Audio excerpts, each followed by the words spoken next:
To take it.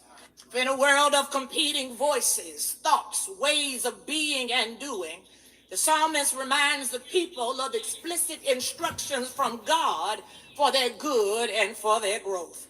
In a world of fake news that's anaphylactic averse to the truth, in a country being led by a junk drawer of unqualified leaders, decimating democracy, one undermining an unnecessary illegal order at a time, where all levers of government have been pumped and purchased to the highest bidder, I came to the church on a Thursday night to tell you we need leaders that have a resilient resolve.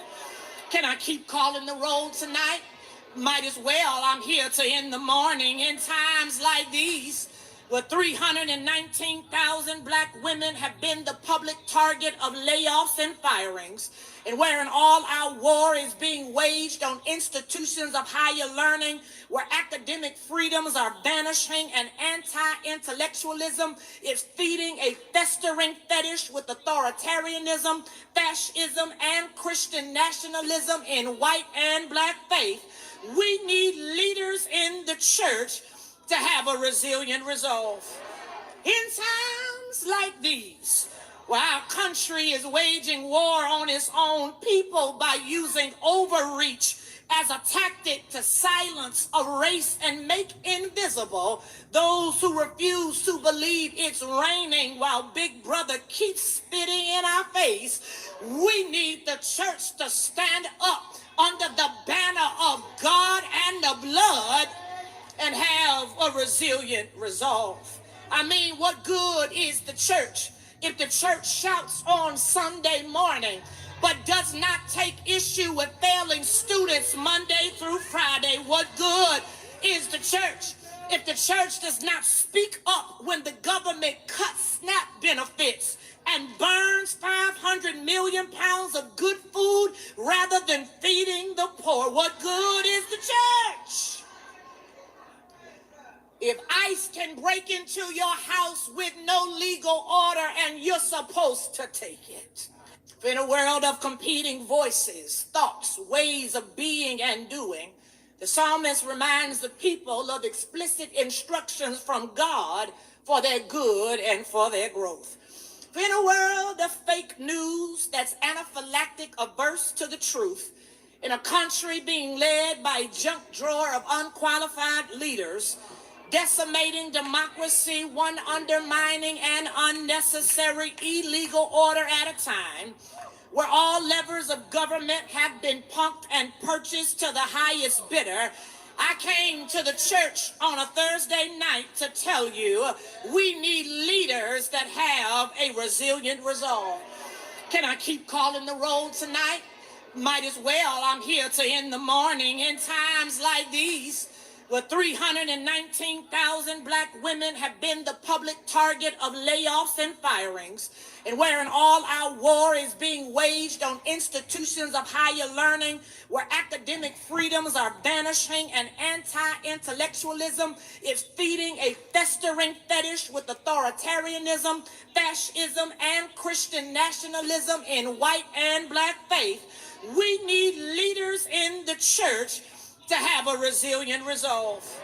In times like these, where our country is waging war on its own people by using overreach as a tactic to silence, erase, and make invisible those who refuse to believe it's raining while Big Brother keeps spitting in our face, we need the church to stand up under the banner of God and the blood and have a resilient resolve. I mean, what good is the church if the church shouts on Sunday morning but does not take issue with failing students Monday through Friday? What good is the church if the church does not speak up when the government cuts SNAP benefits and burns 500 million pounds of good food rather than feeding the poor? What good is the church if ICE can break into your house with no legal order and you're supposed to take it? In a world of competing voices, thoughts, ways of being and doing, the psalmist reminds the people of explicit instructions from God for their good and for their growth. In a world of fake news that's anaphylactic averse to the truth, in a country being led by a junk drawer of unqualified leaders, decimating democracy, one undermining an unnecessary illegal order at a time, where all levers of government have been punked and purchased to the highest bidder, I came to the church on a Thursday night to tell you we need leaders that have a resilient resolve. Can I keep calling the roll tonight? Might as well. I'm here to end the morning in times like these, where 319,000 black women have been the public target of layoffs and firings, and where an all-out war is being waged on institutions of higher learning, where academic freedoms are vanishing and anti-intellectualism is feeding a festering fetish with authoritarianism, fascism, and Christian nationalism in white and black faith. We need leaders in the church to have a resilient resolve.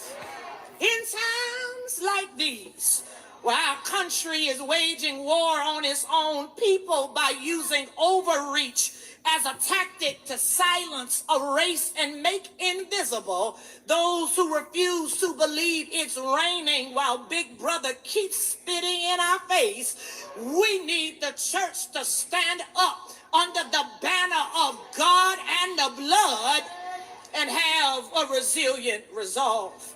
I mean, what good is the church if the church shouts on Sunday morning but does not take issue with failing students Monday through Friday? What good is the church if the church does not speak up when the government cuts SNAP benefits and burns 500 million pounds of good food rather than feeding the poor? What good is the church if ICE can break into your house with no legal order and you're supposed to take it? Good evening, everybody, or good night, good morning, ever how you want to put it.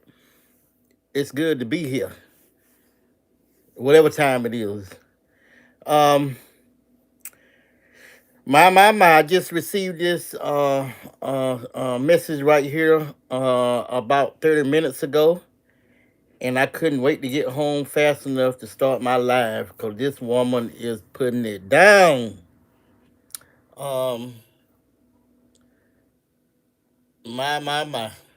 I thought the brother that was here in town last weekend, um, the former Jimmy Carter, President, Pastor Tony Loden, Reverend Tony Loden was here in Rocky Mount last week, and he had me fired up and ready to go. And now tonight, as always, the women are at the forefront, and this woman is putting it down.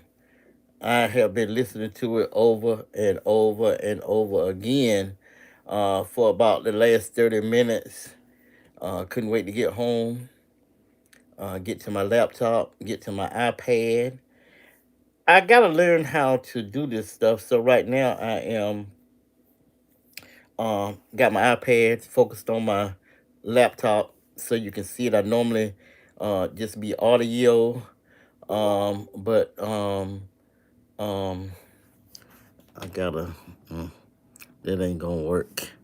Um, I am going to folk. Don't send me any messages right now while I'm live, but I'm gonna play this again a couple of times, and then I'm gonna shut this down. Um, let me see. Uh, let me see something here.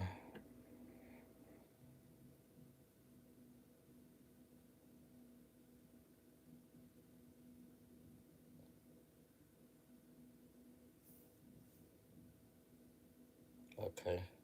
Um, well, that ain't. That's just a message, so that's okay. But everybody, I am live right now, and I am playing this from Messenger. Um, so don't send me any messages right now. Hold off until I get off of this live.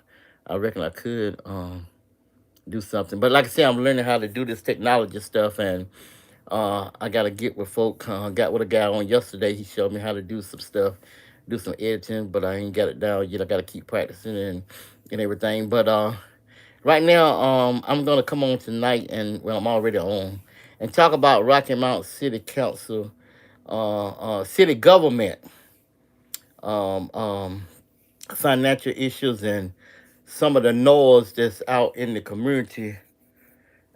Some from the inside, the council, but mostly from the outside. And y'all can listen to the noise if you want to. Before I start back playing this powerful message, I want you to think about this part. While you're listening to the damn noise, that may sound good about not raising the utilities and all that kind of foolishness. When they done told you that they haven't raised utilities all these years. Um, I'm gonna come back later and talk about the noise, but and also it was some concern about temporarily shutting down the what is it, the Imperial Center, and it's a lot of things out here that deal to everybody, but you gotta do what makes sense. Would you rather have not pay your light bill, or pay a portion of your light bill? Like I said, I'll talk about that later. Shut down some stuff that's not mandatory, like the Imperial Center and wherever else, and increase the utilities versus the city going bankrupt. Now, if you think LGC, they done told you they are not qualified to come in and run a city. That's not what they do.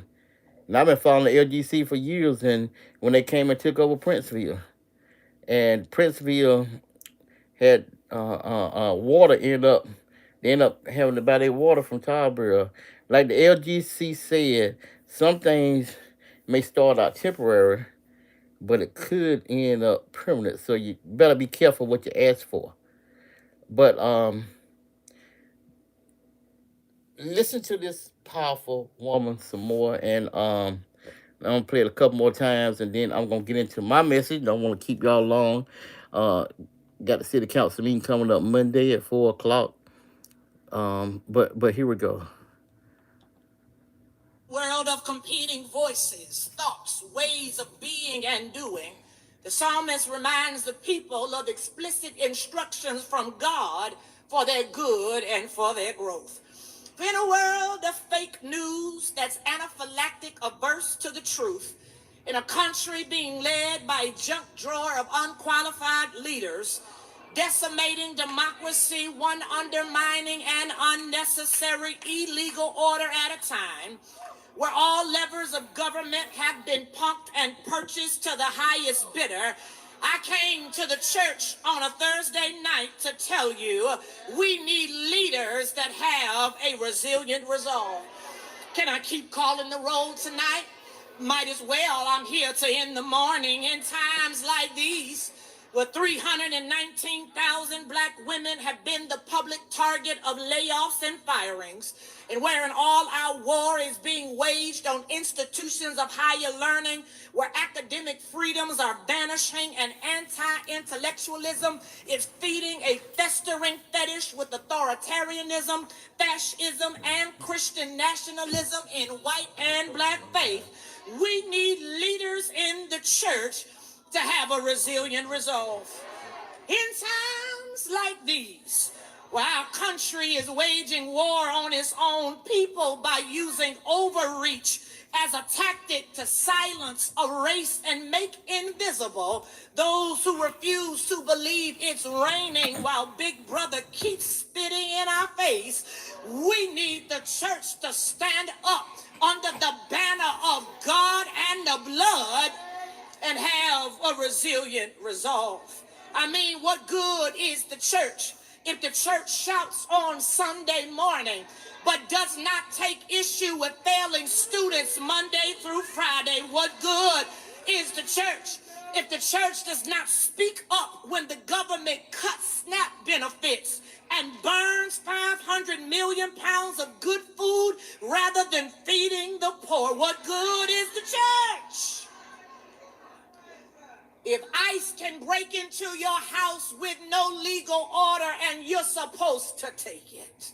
In a world of competing voices, thoughts, ways of being and doing, the psalmist reminds the people of explicit instructions from God for their good and for their growth.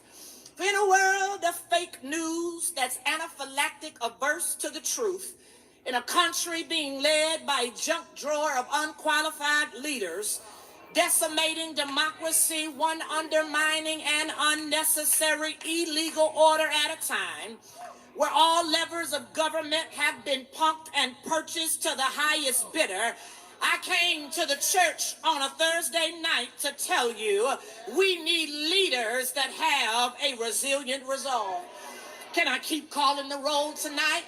Might as well. I'm here to end the morning in times like these, where 319,000 black women have been the public target of layoffs and firings, and wherein all our war is being waged on institutions of higher learning, where academic freedoms are vanishing and anti-intellectualism is feeding a festering fetish with authoritarianism, fascism, and Christian nationalism in white and black faith.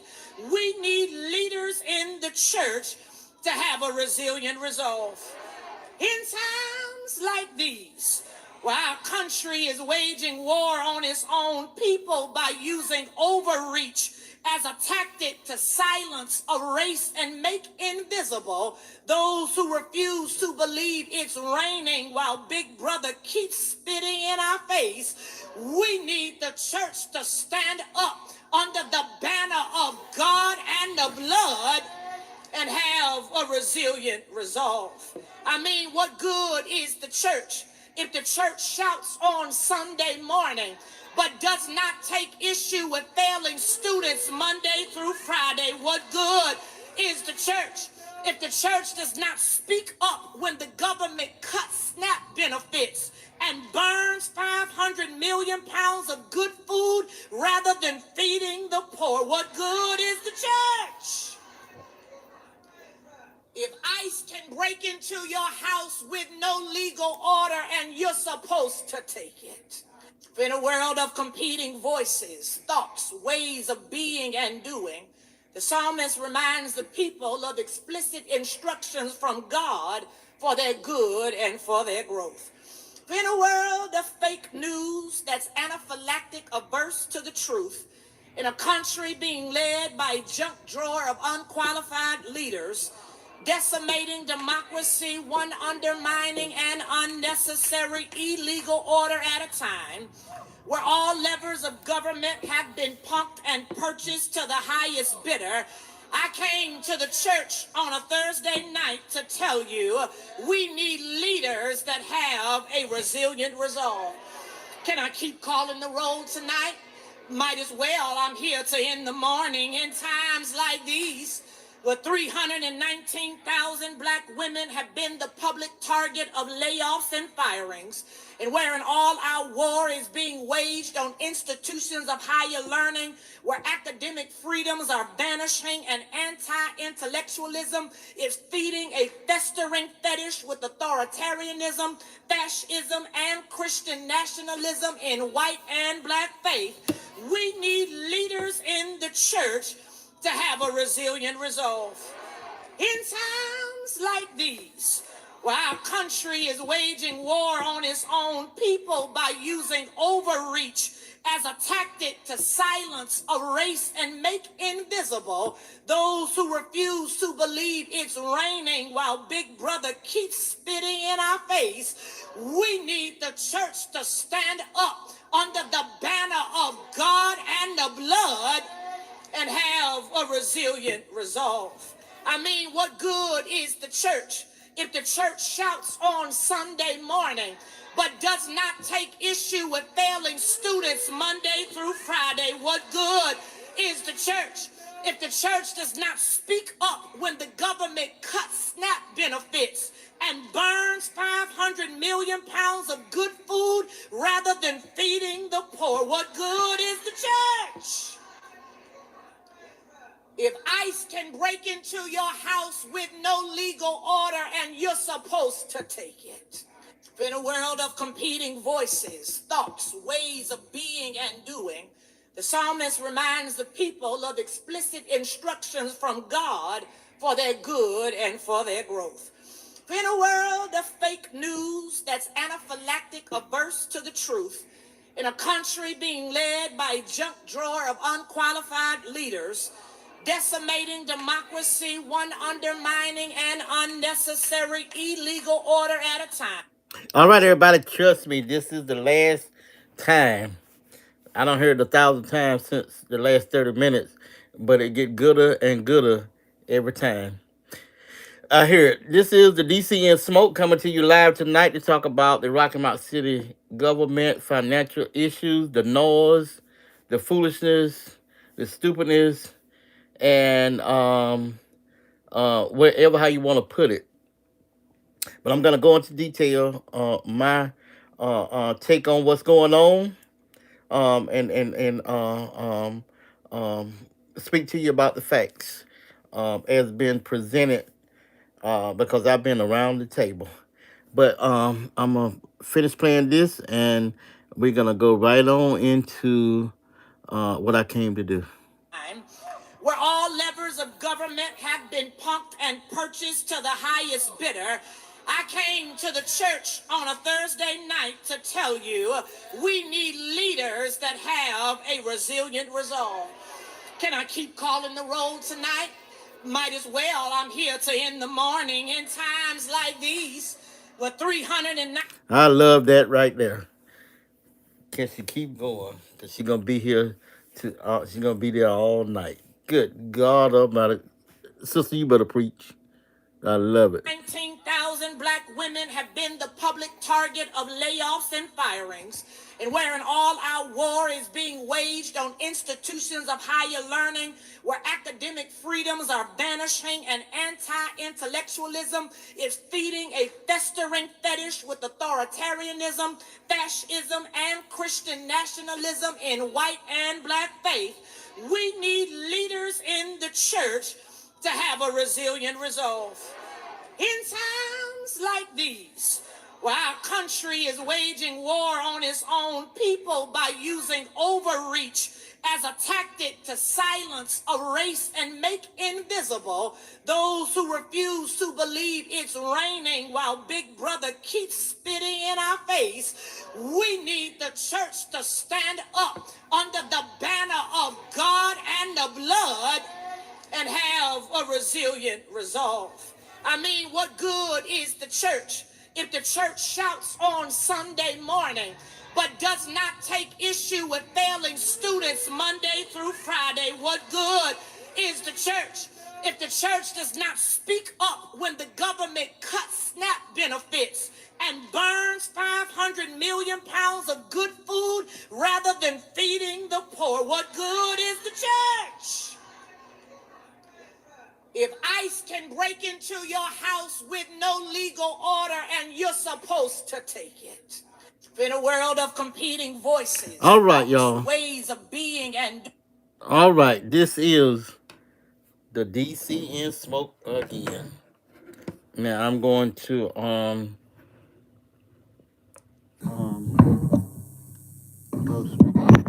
now so the screen is going black because I don't want nothing to pop up on my laptop. And let me see. Let me see. Oh yeah. All right, y'all. Come on, y'all. Let's we gotta stop. We gotta stop acting on emotions and deal with the root. I see so many times folk acting on emotions not based on facts, and we gotta stop it. Um, so I'm typing something. Y'all responding to something.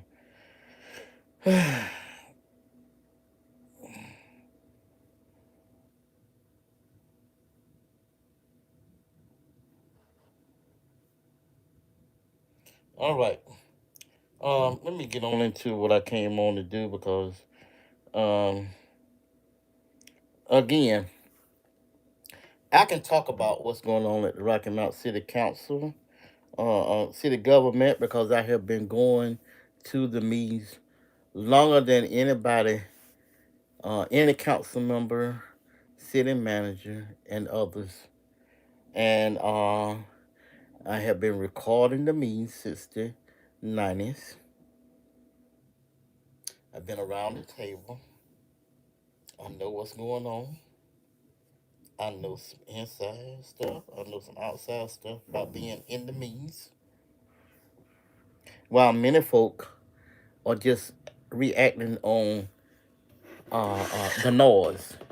And it just pisses me the hell off when you got people just acting on noise.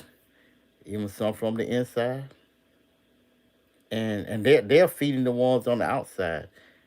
And it's just pitiful. Now, I'm going to give you a little history. They have been trying to discredit Andre Knight and Ruben Blackwell for 20 plus years. Um, Andre bought that prestigious house over on Falls Road, big old two-story house. He was he was teaching GED at Edgecombe Community College. Came back from North Carolina Central, bought that prestigious house, not to live in it, but to have it for an adult daycare. When people wanted to drop their family members off and go shopping or do whatever they wanted to do during the daytime. Well, he thought it was a go, but the planning board voted against him. Um, he ended up. I told him when he came to the NAACP. Um, um, I told him. I said they're gonna fire you because Negro, you too vocal. They gonna fire you. He um he he he got evaluated twice in 1 year, and they fired him. But he had established a great community rapport with the elderly and the young. So that's why he was grounded and rooted in the community. In spite of some of these new folk that coming on the scene, they have no history, no clue about history, and just full of damn noise. This brother been through something. Um, when he um, got on the council, the Edgecombe County Democratic Party tried to they challenged his residency through a black ignorant Negro, jealous Negro, one of the ones that because I talked to certain folk, they be coming for me. But Reverend Roosevelt Higgs was one of the main players that were pushing it. His residency. Well, he had to come off. They put him back on. He ended up going to court. And it's documented. You can look it up. I posted many times. Knight versus Higgs. Andre ended up suing the county. They had to pay his attorney fees. Um, he's been on the council somewhere around 20, 23 years. Reminds me of how when Carol Allen White, the clerk of Superior Court, was working at the clerk office back in 1990, and she filed to run for clerk, and her boss fired her. Well, she won. Served in 1994. They formed a group in Edgecombe County, some white folk and a couple of black folk, um, and they campaigned against her, and she lost. And she came back on 4 years after then. What, 1994? And she been there ever since. See, when you come for folk, uh, the Lord will make a way. Now, in fact, was that Democratic Party meeting today, and she spoke. But I know because I was the interim Edgecombe County Democratic Party precinct chair during that time because the first vice, second vice uh, came out, and I was the third vice. I didn't want to move up, but the late Tyrone Knight came up to me during the meeting and said that, man, you got to move up because we don't want Roosevelt Higgs. So that's how I came the interim county chair. I had filed to run for school board, had signs made and all that, but I had to get in, make sure we got Carol White, and we also got the first black sheriff. She's the first black uh, um, and female clerk of court. Um, um, that was the same year we got the first black sheriff, James Knight.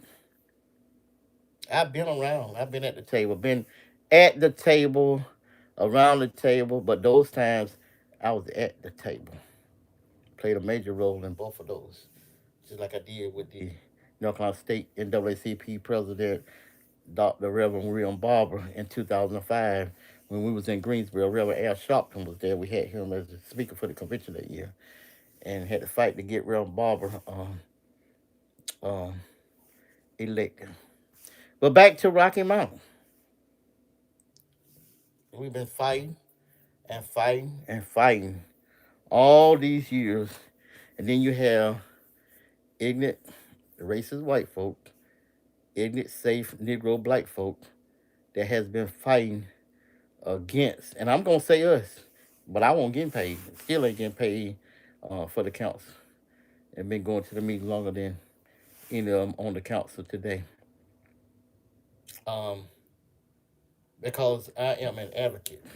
Like fully paid member of the Rocky Mount Branch NAACP, precinct chair, community activist, uh, uh, um, all kinds of committees. Um, it just pisses me the hell off when go to the meetings, know what I'm talking about, and then got to get on social media and look at and see the noise. But let me fast forward. Again, they have been trying to discredit Andre Knight, Reuben Blackwell, and some others. And then when Reverend Richard Joyner came on, so it was them three. Then you had T.J. Walker.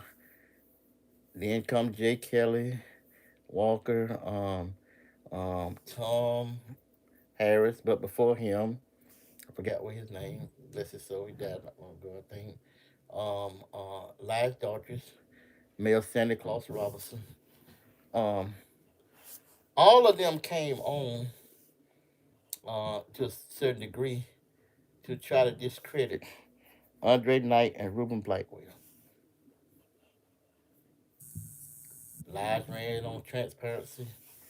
Uh, uh, I think the mayor, he was trying to discredit him, but he had an end game. That was to run for Congress.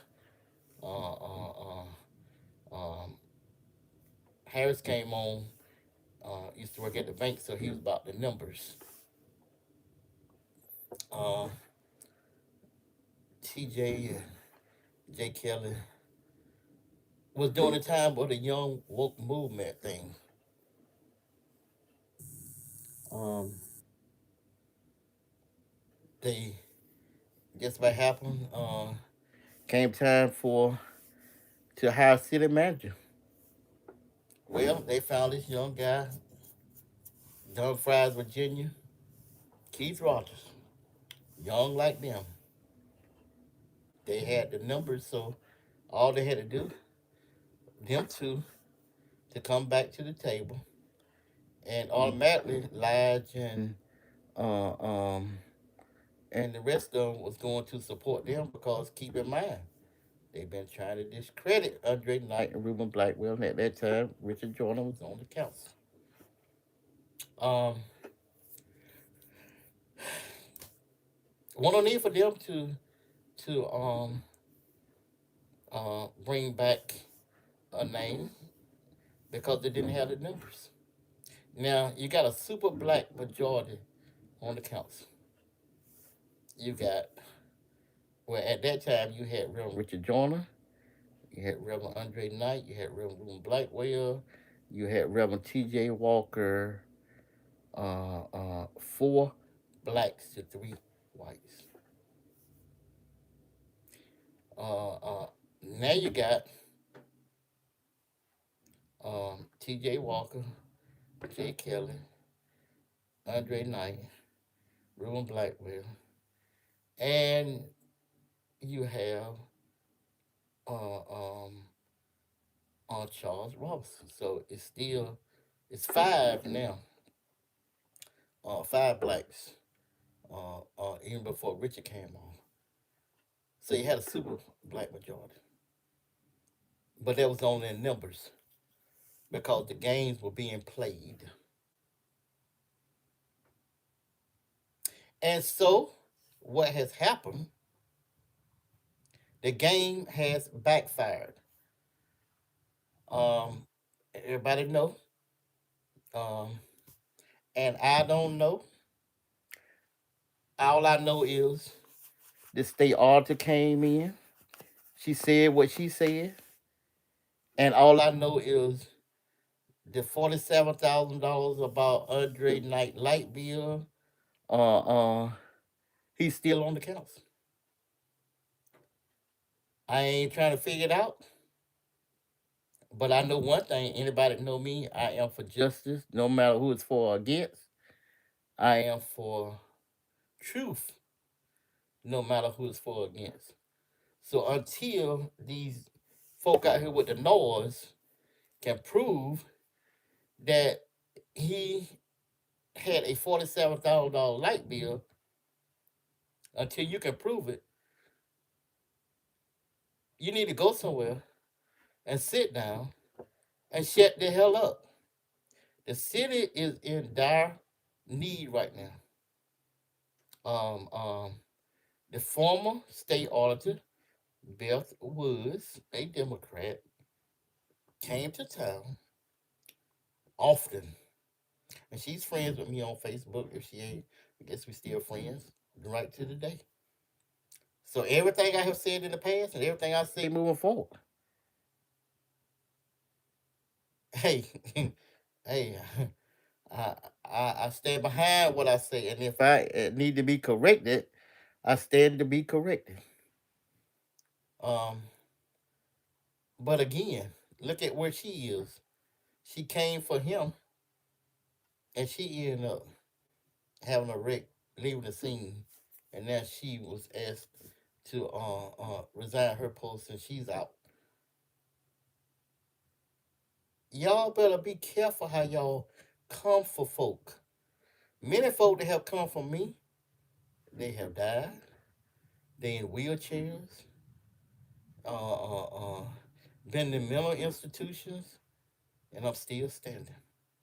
Now I ain't saying it's gonna be that way forever, but I'm just saying all those folk that have come for me, the majority of them have gotten theirs, and them that still trying to come for me, you gonna get yours because see, I was put here for a reason, and I know what my reason is.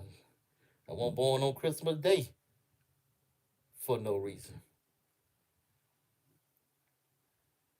Been out here fighting a long time.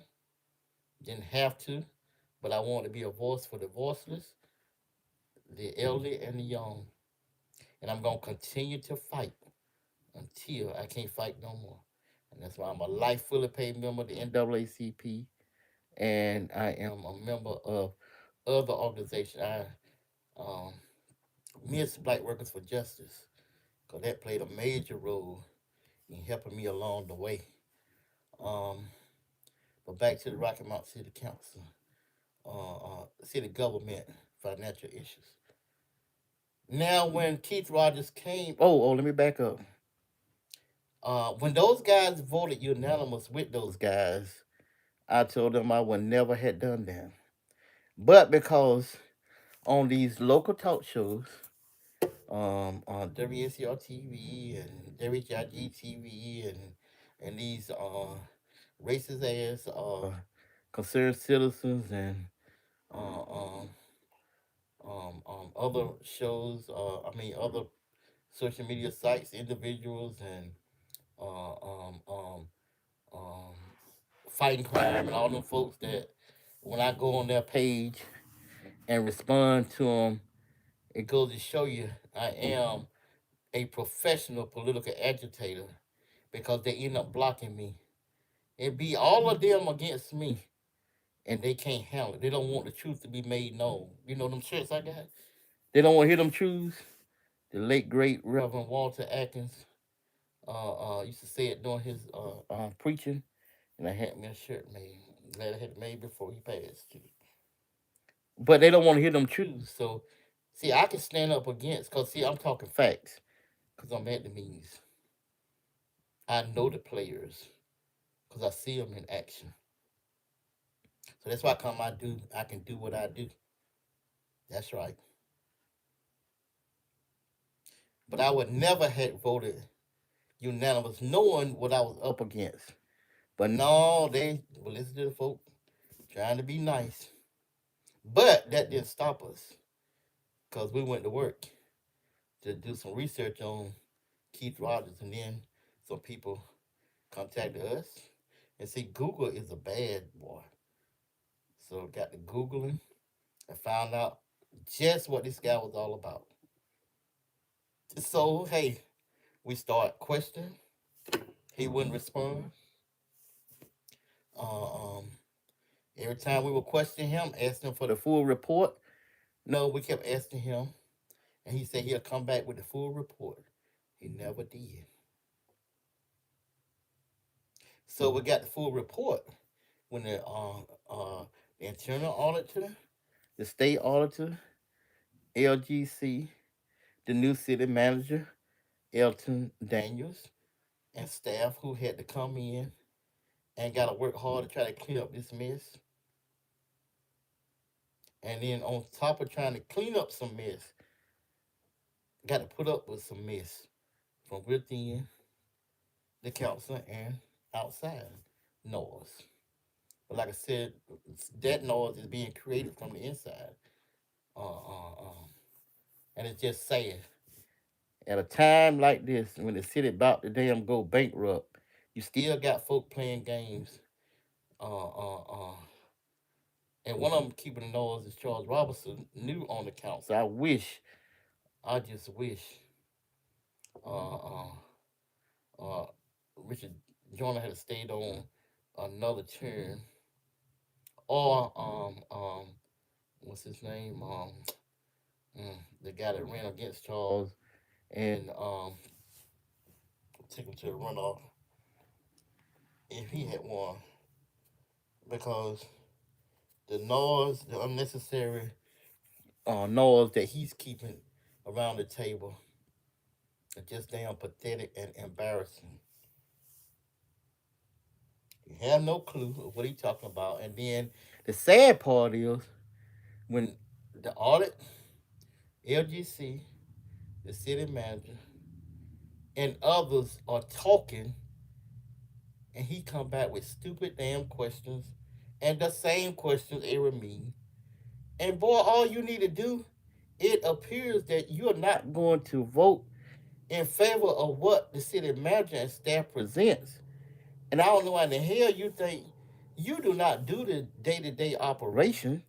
That's what the city manager and staff is hired to do. To bring y'all the information how they think they can move forward. And you can either sign off on it or don't. You got one vote.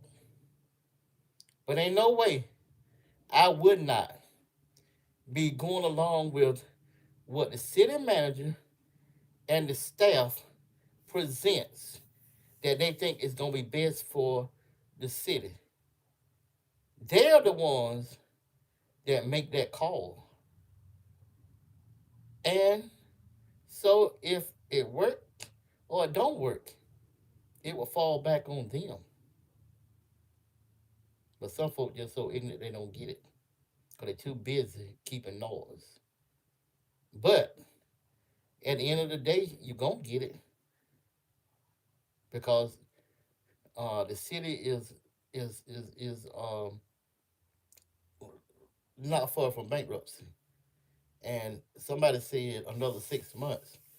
I thought it was I knew it was bad, but until the audit came out and going to the meetings and the retreat and all that, it's really bad, worse than I thought. Well, I saw last year when the city manager said, Elton Daniels said that they had what 30 million, and that the staff had to get paid, the employees had to get paid 3 times in October, and it was gonna go down to 8 million. Was all they were gonna have. So I didn't realize how bad it was. And then every meeting, it comes, it hit home. Um, I just don't get it. But yes, I do. Because when some folk ain't never worked a real job, some folks living off the backs of other folk, but trying to tell other folk what they need to do. And I'm gonna move on. It's already 5 to 11. I'm gonna move on and read some stuff and talk about that, and then I'm gonna get out of here because it pisses me off every day. I keep getting information, and every meeting I go to, I keep seeing and hearing and all that. I want to start out with the True Rocky Mount foolishness because he ain't got me blocked this time. Uh, um, and he didn't have to. Well, yeah, he had to block me because he don't want to hear what I gotta say. Because when I told him that he want nobody gonna vote for him when he ran for city council Ward 3 because he was too damn ignorant, he played too much, and when it comes to dealing with people's livelihood, ain't nobody got time for no jokes and playing. I told him wasn't nobody gonna vote for him, so he and his wife got mad that night on the talk show because he would be on my talk show one night and I'll be on his the next, and I was just using him. Cause people tell me, why you talk to that fool? But see, I was using him on his show, and he was using me too, cause I helped him, help people get to know who he was, and everything. But he was saying some stuff that other people would not say. So I used him to help me say some things. But the brother wanted to be like me so bad. Like I said the other day, he got to be laying beside his wife and calling my name at night, cause that's all he does every day. He got to post about me, but he got to do that. Call my name, Andre name, you call Troy Davis name and Bronson Will name, anybody name by the way he know other people know. He got to post our names on his page, do stories on us. If you read them, they don't even make no damn sense. He calling somebody a clown, but it don't even be making sense. Um, but he got to use our names to get people to his page, and also so he can get paid through YouTube and Facebook. Uh, um, but let me read you what he said right here. Emergency call to action: decrease. Oh, somebody sent this to me, y'all. Decrease your utility usage. Demand LGC take over Rocky Mount. How damn stupid. Like I said, I was in LGC used to come in right regular and have meetings over in Princeville, and when they took the charter from Princeville, uh, they didn't want to, but they didn't have no choice. And then they told them that here in Rocky Mount, that was not an issue right now because they got qualified staff. The financial lady had worked with LGC and leading them and guiding them. And that in itself. And then you got foolishness like Charles Robinson knows. But anyway, let me get back to True Rocky Mountain, the false Rocky Mountain. Tim Barnes, same person, called himself the True Rocky Mountain, and somebody brought to my attention the other day. Was he the same one that ride around with that observer on that van, like he had cameras on top of it? I forgot all about that. Yeah, same one, the false Rocky Mountain. Uh, um, Matter of fact, I remember when his mama moved here years ago because she came to work on my job. Years and years and years ago. So I remember when they moved here. She moved here. I don't know if he moved here at that time or not. But I think she was from here, but moved away and then come back.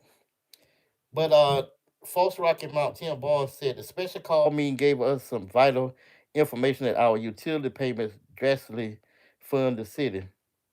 Because of the city council's reckless spending, which they continue to put the blame on the previous city manager alone, we are in a financial crisis and they want to raise our utility bills by 15%. Now, how damn ignorant is that?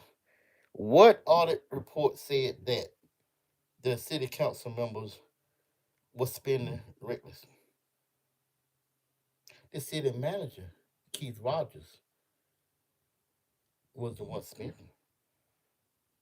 Now, I guess you're talking about the land what they had bought, talking about a casino. Well, I'm not gonna come out and say it, but you want to keep knowing, do your damn homework. Who Find out who brought that to the table.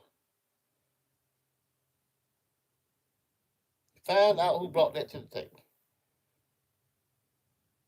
And then we're talking about the the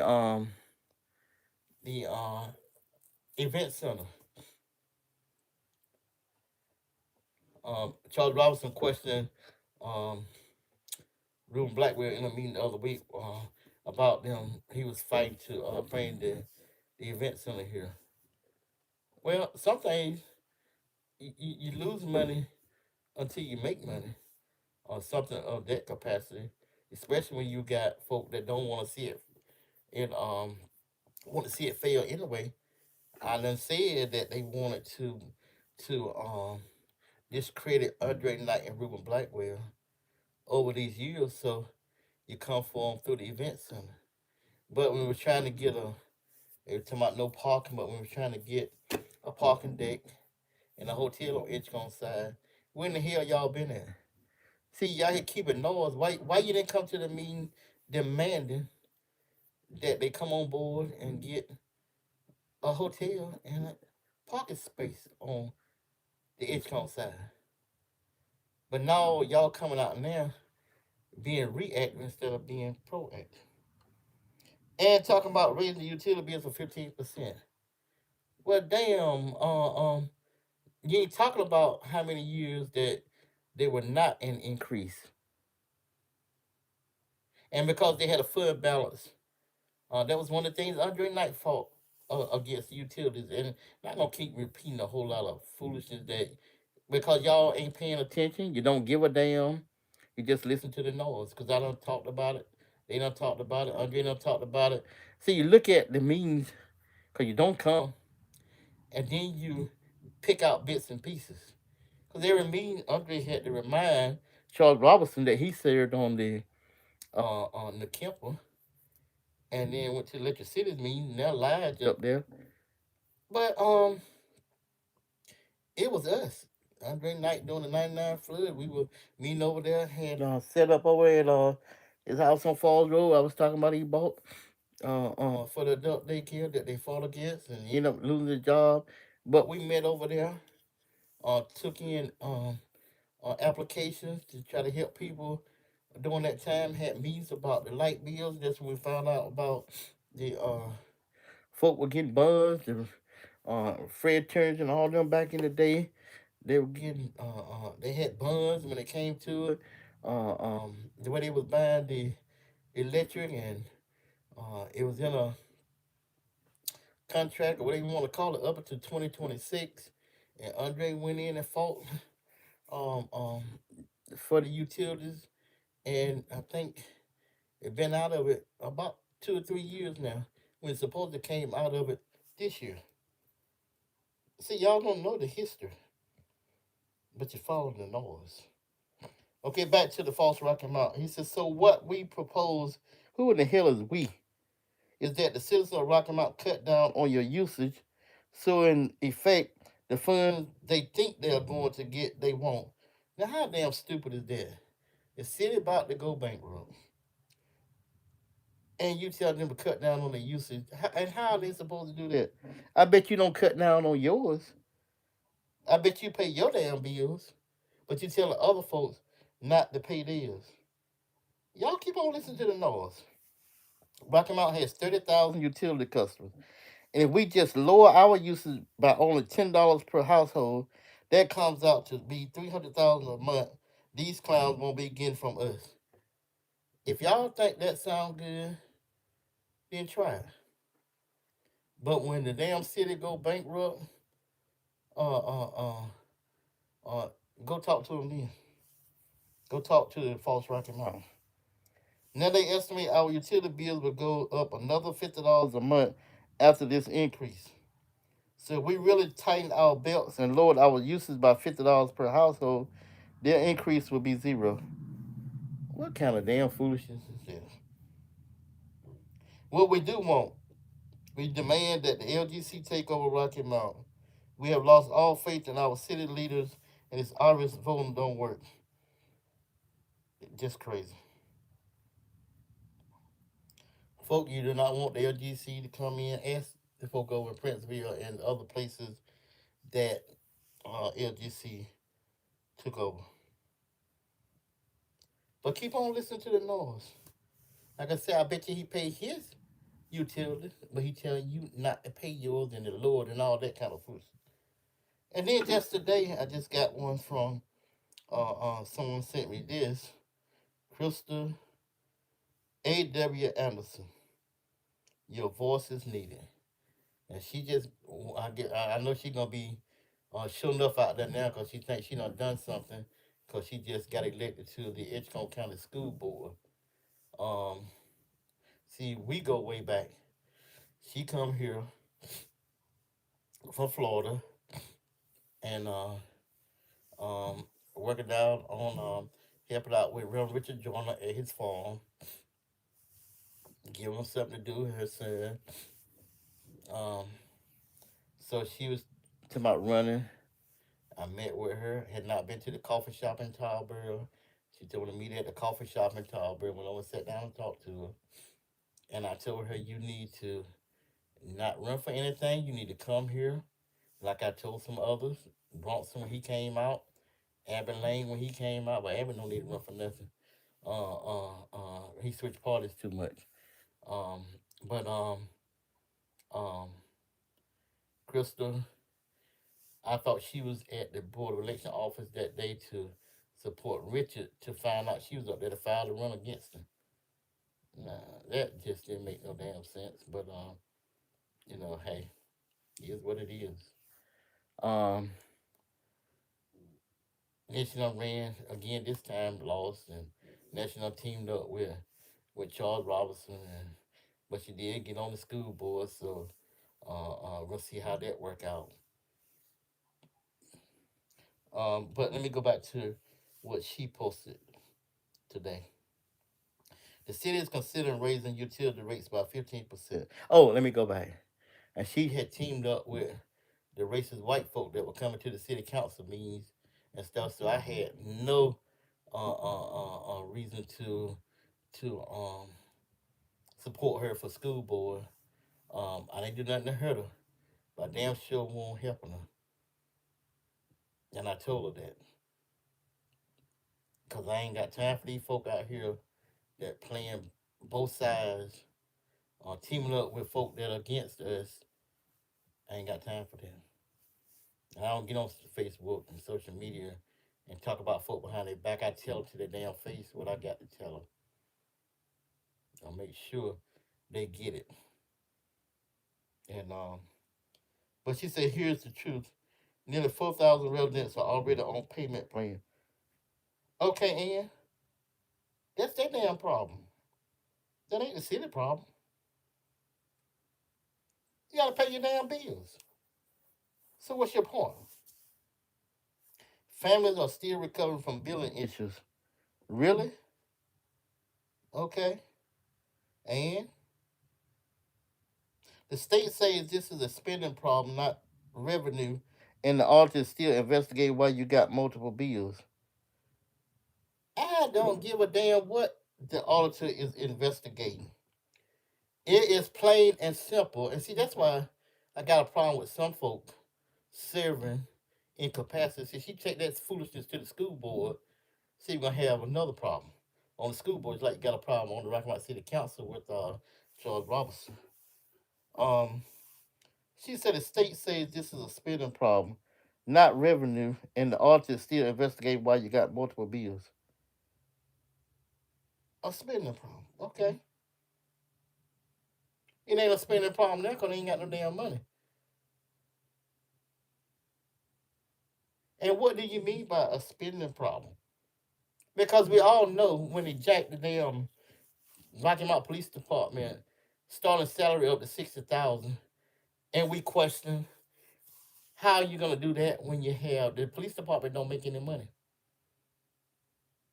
And you're talking about spending. I mentioned the land a while ago. Who brought that to the table? Tell us who brought that. You know, cause you hang with them. You know who brought it to the table. You hang with them. Because he's been good to y'all. Safe Negroes. You know who I'm talking about. You know what I know what I know what I'm talking about. Yeah, uh, um, the police chief got an increase. Then he got the hell up out of here. He knew his day was coming too.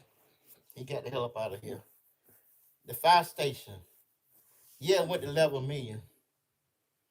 Um, I went to the LGC meeting when they talked about that, and the state treasurer Dale Farwell was trying to keep Rocky Mount from getting the fire station, and uh, um, had not been for Secretary, State Representative, um, um, what's the name, Elaine Marshall, they wouldn't have got it.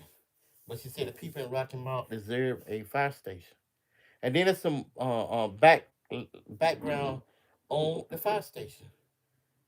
They didn't want that where it is, so they had to fight to keep it where it is now. Y'all need to learn your history. And some of these same folk, like Crystal, were coming to the meeting, but she was so focused hanging out with the racist folk, trying to discredit Andrea Rubin and Richard, instead of out here now talking the facts. Now teamed up with Charles Robinson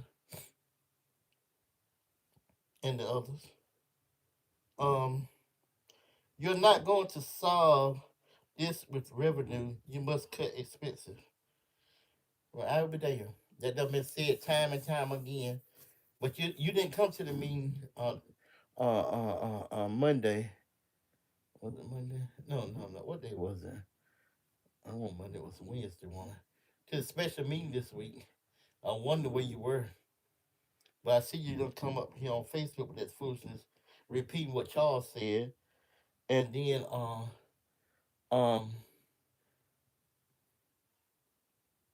see, obviously you didn't look at the damn meeting because Ruben Blackwell responded to that and said he only read what he wanted to read and he read the other part to it. So again, see, I got a problem with folks get on these boards and I'm gonna hold you accountable. Show you. I know you. So don't bring that mess to the school board meetings talking this foolishness. See, because you need to get on the board. So you need to be concentrating on the school board, trying to learn what you need to learn over there, and stop this foolishness right here. You said fix what's broken first. Fix what first? The city ain't got no damn money. So that's what they trying to do. Put things in place so they have some money before the end of June and at the end of the year, so the city won't go damn bankrupt. So that's what they're trying to do. Fix what's broken first. What the hell part you don't understand, Crystal? Oh, I know why you don't understand. But you say if there's a leak in the system, you fix the leak. You don't raise the price of water. I hate phrases like that. What the hell is the leak? Fix what leak? The leak is the damn people that allowed the damn city manager to do what he did. I get so sick of y'all using words instead of that sound good. They don't mean a damn thing. Talk facts. Talk specifics. Now you want to talk about the leak? Let's put some damn names with the leak and fix the leak. Well, two of them at least apologized and said they wish they had done something earlier. And see, if it had did something earlier, we wouldn't be in this problem. And I say we, because I've been working in Rocky Mount for 39 years. Like I said, life fully paid member in Rocky Mount NAACP, precinct chair in Edgecombe County that covers all of Edgecombe County. Um, um, got family and friends in Rocky Mount that I speak for. And if I didn't, I'ma speak for because I'm for justice, no matter who it's for or against, and I'm gonna speak up and speak out. I don't have to damn live in Rocky Mount. I be all over the place. I go to Williamson every second Saturday. We meet down there, or meet at another location that consists of 23 counties. Uh, um, I'm all over the place. NAACP is statewide. Where the Democratic Party is statewide. Now just uh, um, uh, uh, doing a contract with the North Carolina Black Alliance in Advanced Carolina. So I'm gonna be all over the state again. Had not been doing a lot of moving around across the state because been taking care of my daddy for a couple of years, last couple of years. But now since he transitioned in September, hey, it's on. I'm gonna go to different meetings here in the county, uh, uh, um, and hold these folk accountable. Because it makes no sense that Edgecombe County is predominantly black, and black folk don't get involved. They get reactive when something happens instead of running for office and being at the table where you can make decisions. So Monday, 4 o'clock, the Rocky Mount City Council meets to vote on the whatever the city manager and staff presents to the council. Let me go back. That damn crazy ass Charles Robinson gonna say that the lady that he read the stuff from LGC about a spending problem. Again, I repeat, until my she was in the room. Y'all gotta look at the video. She was in the room. Okay. But what tickles the hell out of me is Elton Daniels, the city manager, was able to pull in the finance person that he has now, that has worked with LGC and other entities, that is playing a crucial role. They got the players in, they got the people in place to try to help get Rocky Mount out of this financial bind. and you still talking damn stupid. And there's some folk that I know that I have talked to, and like I said, I did a post.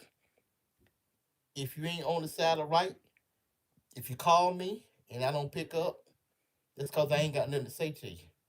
Because I'm sick of you playing both sides and don't understand that this is a dire problem. The city is about to go bankrupt, and they got to put in place what they got to put in place. And this mess about the utilities just so damn ridiculous when the utilities has not gone up in all these years, and now they're going up. And then, you know, like I told somebody, talking about older people, if they got children, most of them don't live with them, and some of them don't live here. If they got children, this is the time when the children need to step up to the plate and take care of their parents like their parents took care of them. This is the time where the church,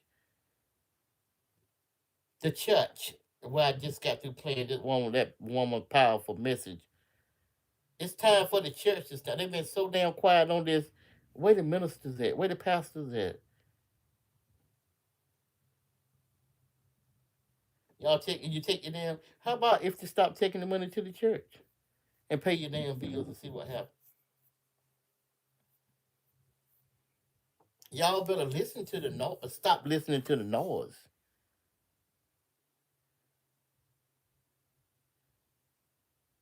because this is real. Who would ever thought Rocky Mountain would be on the edge of bankruptcy? I never seen it coming. I've been going to the meeting since the '80s, late '80s, but I've been videoing them since the '90s. Uh, uh, uh, uh. And then this noise, the noise, the ignorance. You need to look at who keeping the noise, what kind of status they in. Because if you do your homework on some of these folks, you'll find out, like Tim Bones, the folks Rocky Mount, calling me a clown, you'll find out who the damn real clowns are. Y'all keep on following the clowns. I'm out here trying to help, not hurt nobody. Now, it's sad that when you know folk trying to hurt you, you can't pick and choose who benefit from what you do. But see, I'm different from most folk because see, most folk they talk that noise behind your back and behind the scene. But see, if I gotta stand by myself, I'm gonna speak it. See, I got no problem with that. And I have no permanent friends, no permanent enemies, only permanent interests. And that is what's good for the people. I have I stated years ago that I want to help make Edgecombe County a better place to live, work, and play. And I am going to continue to do that until I can't do it anymore. And if you got a problem with that, then that's a you problem. Because I ain't mad with nobody. I'm going to tell you what I got to tell you, then I'm going to keep moving.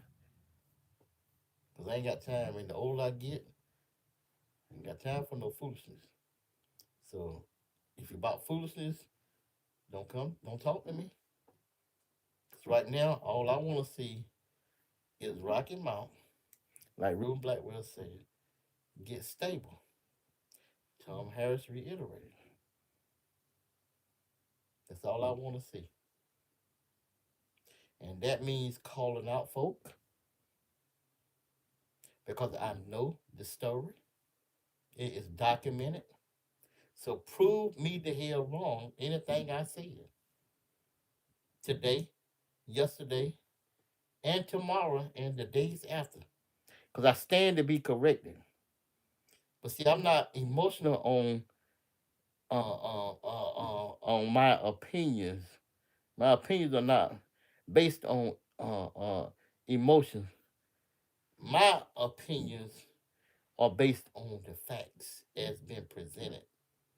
So whenever you can prove me wrong, then break it. But until then, I ain't the one. So don't come to me with no foolishness. Cause see, I done told y'all I cuss. Cause sometimes folk just don't get it. I ain't cussing at you. I just cuss. I know folk don't get it. That's right. What time is 11:23? So I gotta get ready to get out of here. Yep, got to get out of here. I'll tell you. I had a long day. Worked last night for a couple hours. Came home. Found out. When I come home, my water had given out. Got up this morning, went to the Democratic Party meeting. That's another story for another day. Right now, my main focus is Rocky Mount City Council. Had to been working on my water since this evening till about 5:30 this afternoon. Had to spend that money, but it's well worth it. Um, just ain't got time for a bunch of foolishness, y'all. Don't come my way with no foolishness. I don't put in too much time. Um, so don't come my way with no foolishness. So the foolishness where some people let it go. But this is about people's livelihoods.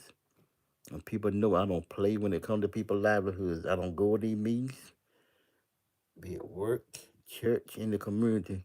When I'm in a meeting, we dealing with people's livelihoods. I'm in there for that. I ain't in there for no joking. I ain't in there for no foolishness. So what you get here is what you get when I'm in church, in conference meeting, or wherever we're dealing with people livelihoods. So I'm gonna let this lady with this powerful message take us out. I may come back on tomorrow, but I doubt it. But I will be on Monday evening uh, um, at the Rocky Mount City Council meeting because I want to be there. And I like to be there so I can see the reaction on folk fakes that tells a whole lot of story too. I can't see it on the city page, but I damn sure can see it on the DCN iPad because I scan the room so I can see who's there, the facial expression, and sometimes pick up the noise that you're sitting out there talking about.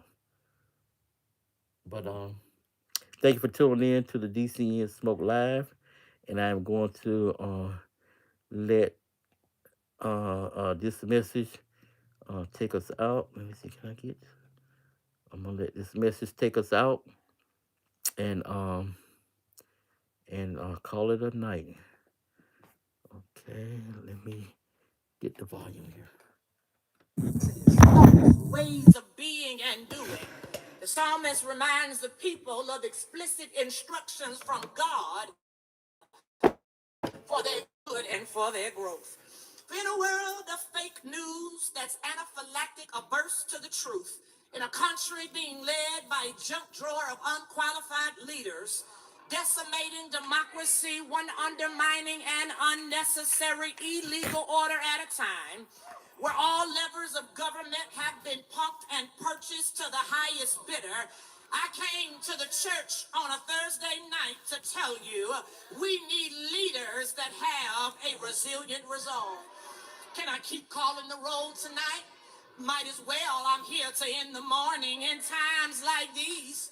where 319,000 black women have been the public target of layoffs and firings, and where an all-out war is being waged on institutions of higher learning, where academic freedoms are vanishing and anti-intellectualism is feeding a festering fetish with authoritarianism, fascism, and Christian nationalism in white and black faith, we need leaders in the church to have a resilient resolve. In times like these, where our country is waging war on its own people by using overreach as a tactic to silence, erase, and make invisible those who refuse to believe it's raining while Big Brother keeps spitting in our face, we need the church to stand up under the banner of God and the blood and have a resilient resolve.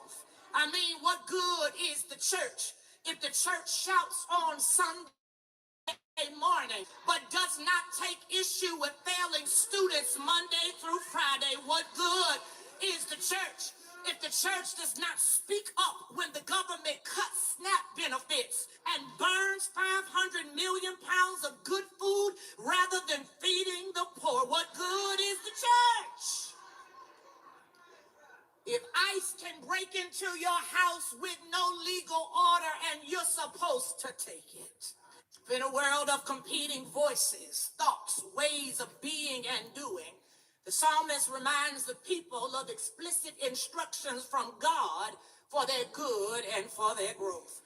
In a world of fake news that's anaphylactic averse to the truth, in a country being led by a junk drawer of unqualified leaders, decimating democracy, one undermining an unnecessary illegal order at a time, where all levers of government have been pumped and purchased to the highest bidder, I came to the church on a Thursday night to tell you we need leaders that have a resilient resolve. Can I keep calling the roll tonight?